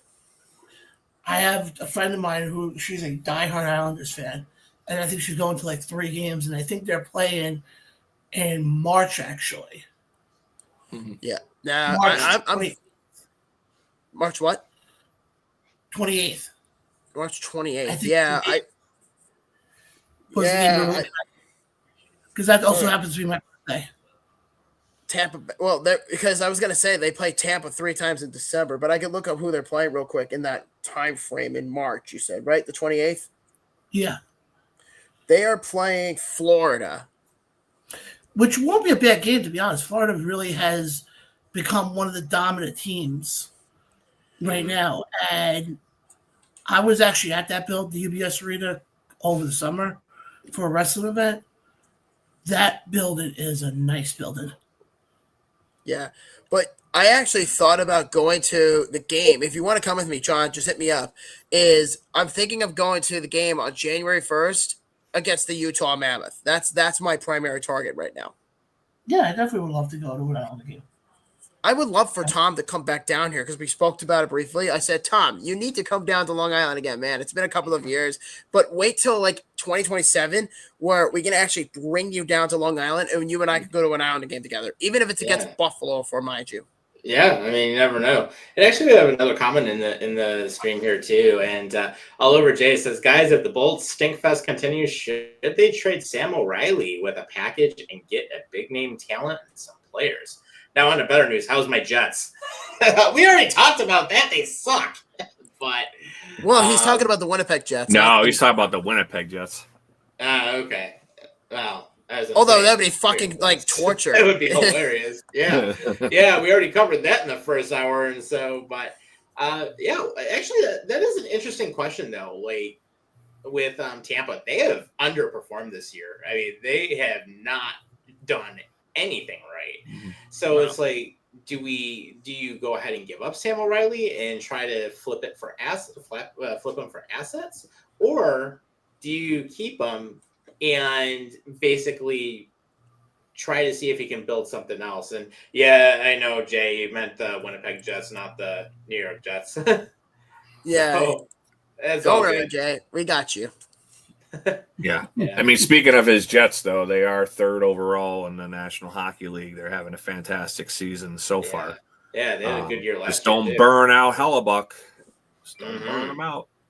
Yeah, but no, they've turned out to really emerge as a good team the last couple of years, to say the least. But I don't know if Tampa would entertain trading Sam O'Reilly, though. I mean, that's... I don't see it. They typically get out to a slow start almost every year. Maybe not quite as this bad, but I think they'll turn it around. They always seem to find a way. Yeah, I mean, you look back at the last several seasons. I mean, they usually lose like a handful of games to start out, and then eventually like turn the tide around. But yeah, this is a rough start by their standards, to say the least. For the most part. But speaking of rough parts, what about the Buffalo Sabres? Because they've been in the news as of late with these recent trade rumors that have been coming around. And one name that's been circulating in terms of the market is Alex Tuch. Because, correct me if I'm wrong, weren't the Sabres in discussions of an extension with Tuch a while ago? They were, and I mean, they're kind of holding it off now. I mean, I would definitely say in terms of keeping Alex Tuch, though, I mean, he is somebody you would want to build around because he's one of the people that can actually show up consistently and put some points on the board. But I personally would not trade him. I would rather see someone like Peyton Krebs get traded or one of our other forwards that we may not need, because we have some good depth down in Rochester. And then I know one of the other rumors that came up, and if I'm Kevin Adams, I would not pull the trigger on this, is there is no way in hell I'm trading Devin Levi at all, ever, unless like something really goes up in flames with them. But Devin Levi is a goaltender that you would want to build around. And here's the thing right now, for anyone that follows the Sabres, Alex Lyon's been getting the starts in net because of the fact that UPL is hurt again. And he's been getting hurt every single year since he's come into the league and been a full-time starter. And I remember going way back, and actually this was like several years ago when he was first a rookie, or actually even before that, he was in the Prospects Challenge. And I remember one time on our page way back when we had, and this was like before we were branded even or started our new page even 6 years ago now, I was actually live streaming from the combine, and basically UPL was looking great in net. But what happened? Hip injury, and that's totally messed him up. And he just does not have the side-to-side movement or butterfly motion that he used to have. So he's had to adjust his game a little bit. But that being said, Devin Levi is a great replacement for him, and give him the time down in Rochester. Let him get seasoned. Let him get that playing time, because he's not going to get as much of it up here in Buffalo. Now, Alex Lyon, he's been doing well. He's been playing better than I thought, and he's actually one of the top goaltenders based on the amount of shots faced. But he's faced a hell of a lot more shots than other goaltenders. That being said, is he the long-term answer? I don't think so. You got to develop Levi, and you got to keep him here. And he is an asset I would not want to get rid of. Mm-hmm. Well, Alex Lyon has started every single game so far this season until tonight. Yeah, he's like the first goaltender in a while that's played more than 6 games to start out.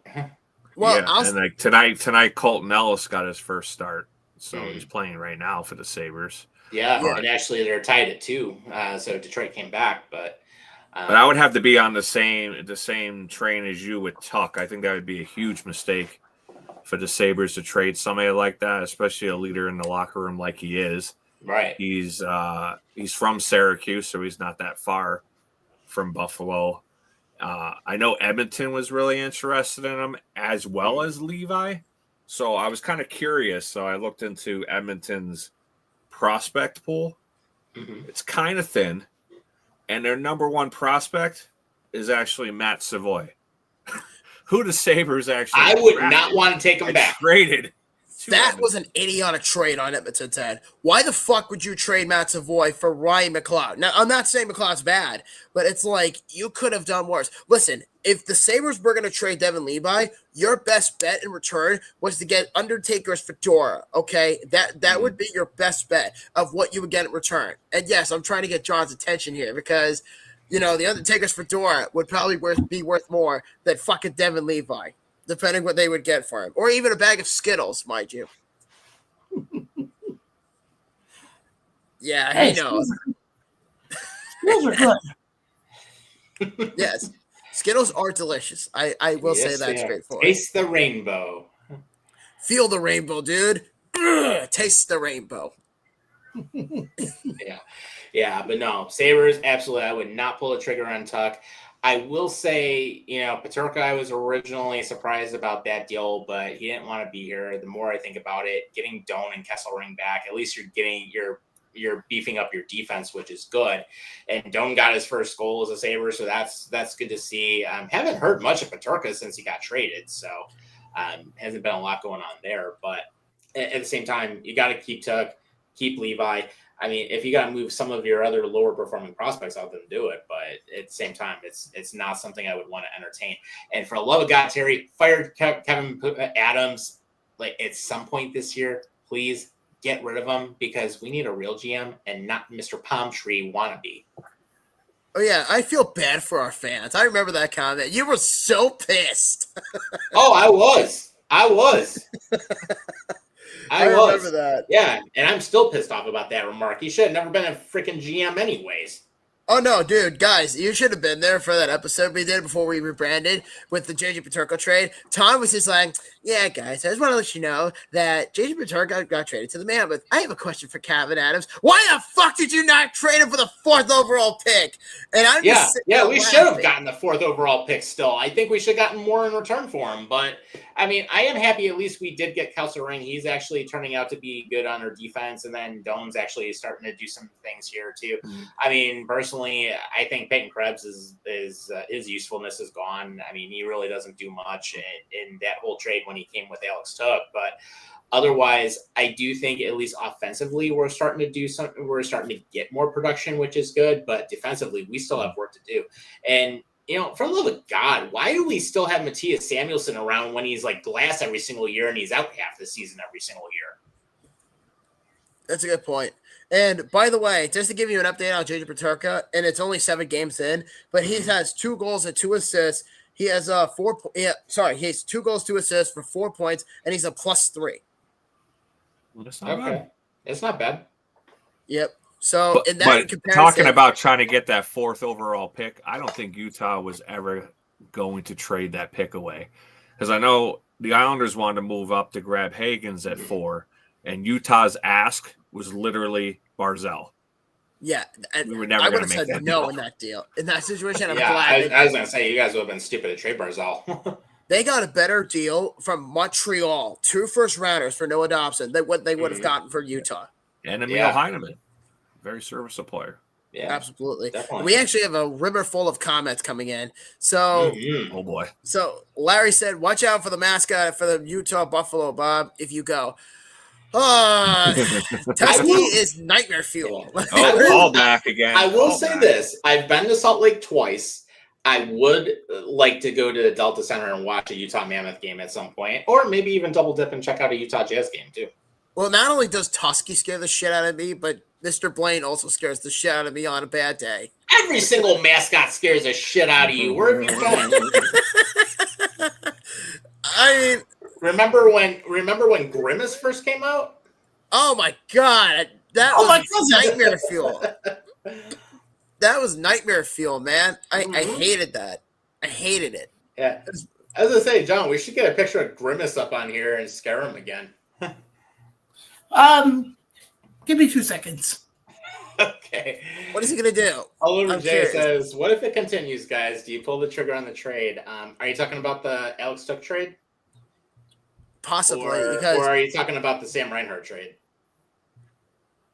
I would probably say he's probably thinking of the Levi trade if it gets worse from here on out. Well, actually, looking back in the comments, he actually did ask about the Sam Reinhart trade. I don't know, honestly, if I would pull that off. I really don't know.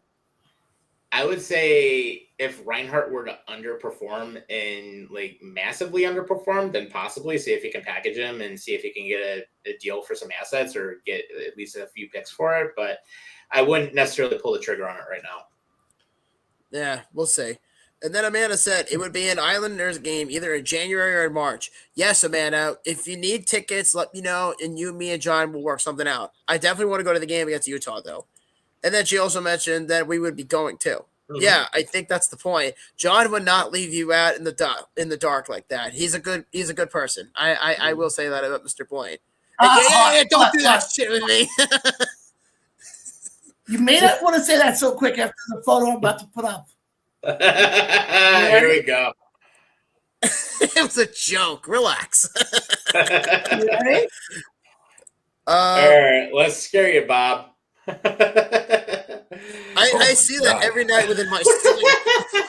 There we go. Go Grimace. And then Oliver J ends up asking, should the Flames trade Anderson and Nazem Kadri? Ooh. Well, okay. That's an interesting question. I would say Kadri. Oh, Kadri for sure. Kadri is probably going to get sucks ass. Anderson is a big yes because Anderson was requesting a trade by the Flames, and Vegas was supposed to be the team to get him, but it never panned out that way. So I think it has something to do with his contract. That's my guess. Oh, and by the way, John, thanks for that nightmare fuel. I appreciate it. Sure, not a problem. Good Lord. Fuck you, dude. Yeah, maybe we ought to throw up. We ought to throw up the Flyers mascot on here. Oh God. Give me a If you second. want to know, Joe Marie says, looking forward to going to the Sabres game Tuesday night. That's pretty cool. I'm actually going to try to pick up some tickets for maybe a couple games this season and see if I can make a trip out. absolutely. Yeah, hopefully I'll be going on Tuesday also. So we'll see. Nice. Good stuff. Sabres getting production from Bomb 6. Yep, you're right, Edward. It is good to see. And Grimace looks high. Yes, he does. Yes, he does. And for a real-time score update here, we've actually got 3 games in the NHL tonight. So the Devils are beating Minnesota 4-1. Buffalo and Detroit are tied at 2 with just a little over 18:40 left in the third. And then Calgary and Montreal, they're just in the first intermission with the Flames up 1-0 in the Saddledome. This is really sad. I forgot I did have one other story too. About the NHL. Yeah, go for it. Bring up. Sorry. Sharks So, fans on ice. I don't know if you saw this. So. Yep. So it has San Jose Sharks fans love ice. Get 'em, boys. Oh my God. So somebody didn't get the inside joke and literally thought they were talking about ice, like ice as in water, frozen water, and ice as come and get the illegals. And the worst part about this was it was actually Hispanic Heritage Night. Oh, ouch. By the way, Bob, Damn. What? I got a present for you, my friend. Oh God, here we go. Oh, I'm scared. I'm scared. There Oh, you no. go. That is scary. it's gritty. Now, I mean, I did. Sorry, go ahead.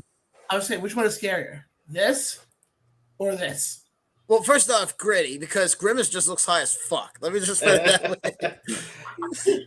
But I believe that's what Edward said too.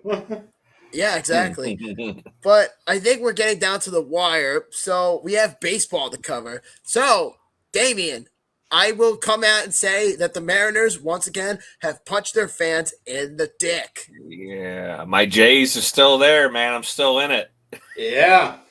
So you know who I'm rooting for. Yeah, game one's coming up. And I hope they lose, but who knows? It's probably going to be a tough series for the Jays. Mm-hmm. Yeah, gotta say, Springer bailed him out in Game 7 in the 7th. Mm-hmm. Absolutely. And but I think we also got to talk about Ohtani's game. 6 scoreless innings, 10 Ks, and 3 home runs. Yeah, blasted one all the way outside of the park. Yeah, that's got to be the best performance in baseball history, maybe sports history. Yeah. I mean, I would have to say either way, Ohtani's got to be the league MVP. Oh, yeah, absolutely. But he still should have been suspended for gambling, and I want Pete Rose in the Hall of Fame. Well, at this point, because he's dead, I think he's gonna get in the Hall of Fame. He better be. It's ridiculous at this point. Yeah, of course they wait till everyone dies and they can't see their own induction. But But we actually got a couple of other comments too. And Amanda says, he is really an amazing boyfriend. And then she also says, you can get him back with the top of a pineapple top. Oh, that's great. I love that. And then, wait, is she talking about Grimace? No, she's talking about John. Oh. Yeah. Amanda, I wish you were here. High five. and then Jay says he wants to send Artemi Panarin to the Wild. To the Wild. Yeah, that's an interesting thought. Yeah. And Larry says Dodgers in 4, unfortunately. Nope, I'm going to say Blue Jays in 6. Ooh. And then Edward says Otani's got to be on some PEDs. Yeah. What do you think, John? If you look at that one shot he had, he went like, what, at least 450 plus on it or something crazy? I mean, it went over the roof. Some ludicrous number like that, honestly. As far as what I want the Blue Jays to win because I hate the Dodgers with a passion. But unfortunately, I don't live in utopia. I live in the real world. And the Dodgers are probably going to win again. Well, why don't you come and join us in Utopia over here? At least for a week. Hey, at least if the Blue Jays win, at least we'll know what it's like to actually have a team that didn't spend $500 gazillion actually win something. Mm-hmm. And the funny thing is, if you look at that Blue Jays team, half of those guys are sons of legends.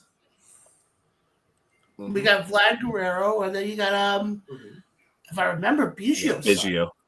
Yeah, Bo Bichette. His dad is is in the Hall of Fame too. Oh yeah, Bo Bichette too. Yeah, nice. But honestly, it's going to be the Dodgers. I hate to say it. It's going to be the Dodgers. Otani's going to have, a game where it's going to be, 800 strikeouts and 600 home runs. Yeah. Yeah, well, sadly, it's probably going to come down to pitching, and the Dodgers pitching staff is just far superior to the Jays staff. You're going to get the one analyst who's going to sit there and say, but it's also the distance, because you got to travel all the way from Los Angeles to Toronto. I don't buy that crap anymore. Yeah. And I hope the Jays do take it. I mean, I would love to see it win up here. And I mean, they've got some great talent. I mean, Guerrero Jr., Springer's doing a lot of good stuff. I mean, their pitching has gotten better. It's not as deep as a rotation as what the Dodgers have, though. But God, if Otani gets on fire, it's like, Lord help us all. We're gonna watch them get a second title. Who did I just hear today from the Japanese team? The Yomiuri Giants, I think, just posted another big name guy. And I figure the Dodgers are going to be in the running for him too, because the Dodgers are just going to rename themselves the LA Japanese team. It could happen. And Sabres just went back up on top 3-2 thanks to Quinn getting a nice slap shot. Absolutely. But there is a rumor going around regarding the Detroit Tigers because of their deep playoff run and the speculation of Tarek Skubal possibly leaving the Tigers as a free agent in 2026.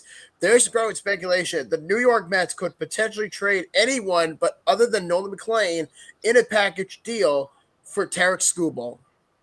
It'd be a big help for their pitching rotation, I'll tell you that. Skubal's a good player. Yeah, I mean, they could probably use like 2 or 3 pitchers for that rotation now. Yeah, I mean, and thinking about how Senga's been hurt the last couple seasons at various points, I mean, that's been one problem. Then, of course, you lose Max Scherzer. He ended up going, of course, he's pitching for the Blue Jays now. So you have that. And then, I mean, literally, who do you have in that rotation right now? Because that's been one of the biggest issues I've seen the last 2 seasons here.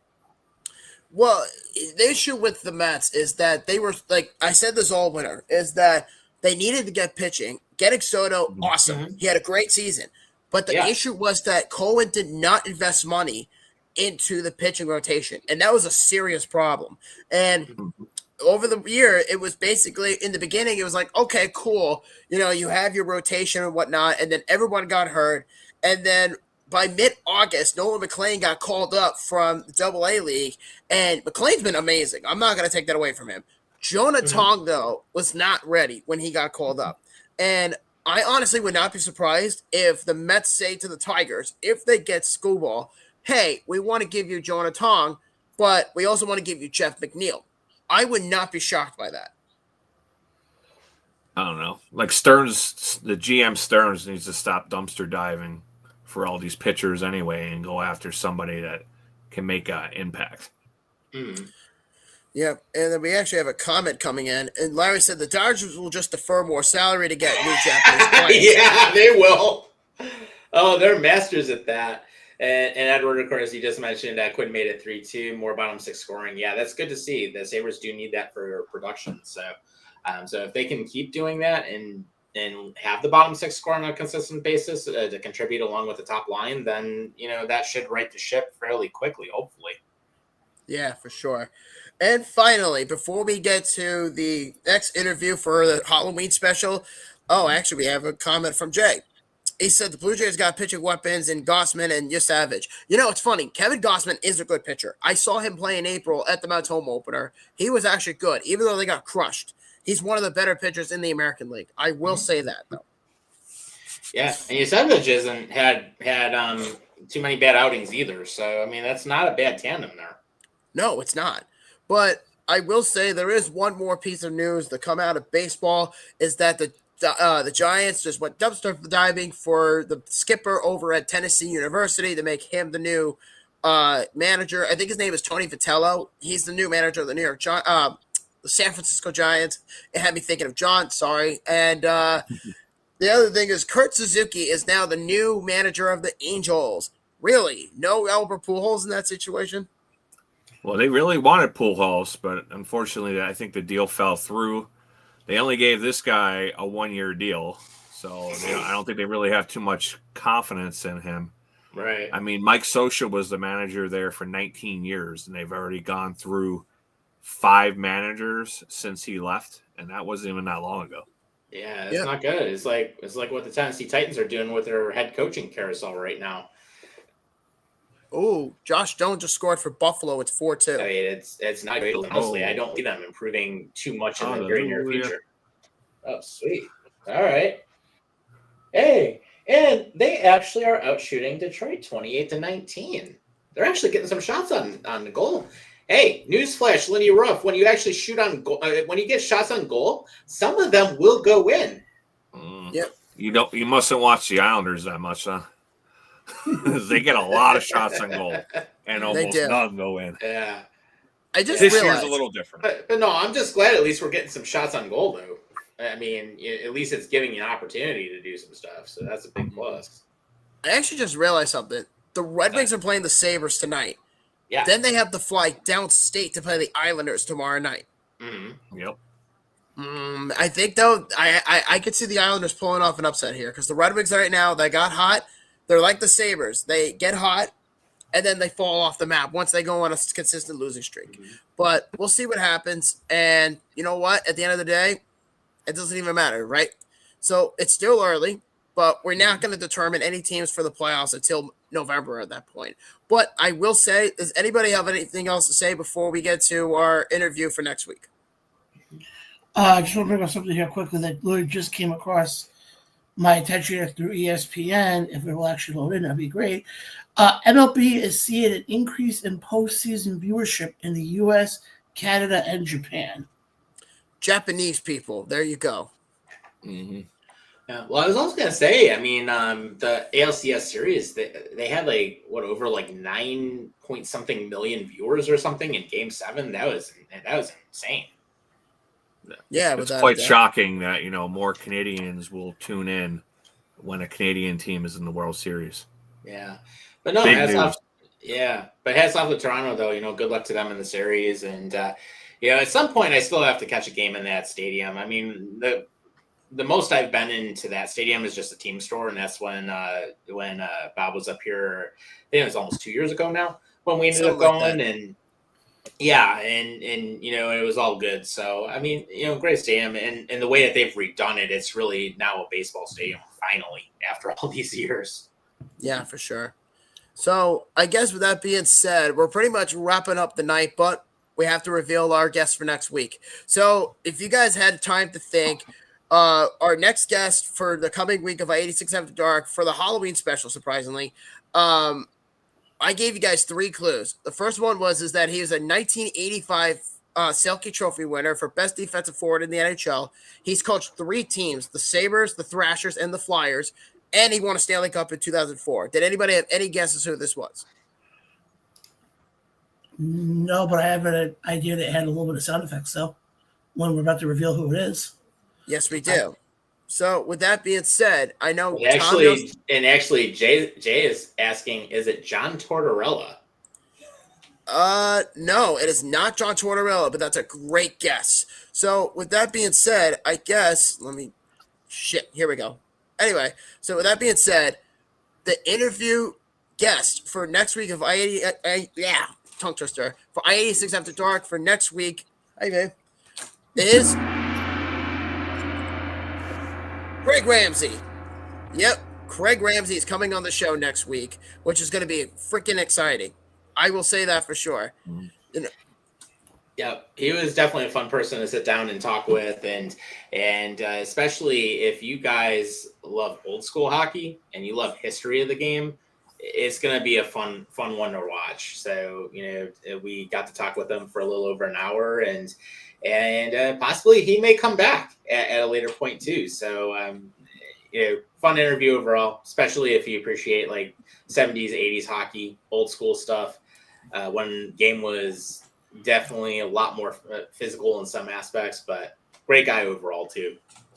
Yeah, no. And I got to tell you, before we all log out for the night, is the strings I pulled to get Craig Ramsey to come on the show was astronomical. And when I met him because I messaged him, through multiple places, I basically said to him hey man, we want to get you on the show. And then he told me when we did the interview, he said, I have a flight to catch the next morning to go to over to the Czechoslovakian area, because he's the head coach of the Slovakian national team over in, I believe it was the IIHF, if I'm not mistaken.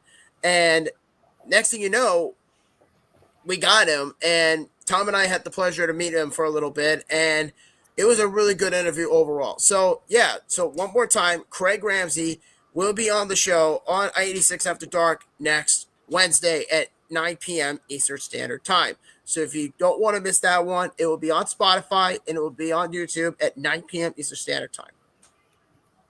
So definitely, you appreciate the old school game. Great one to watch.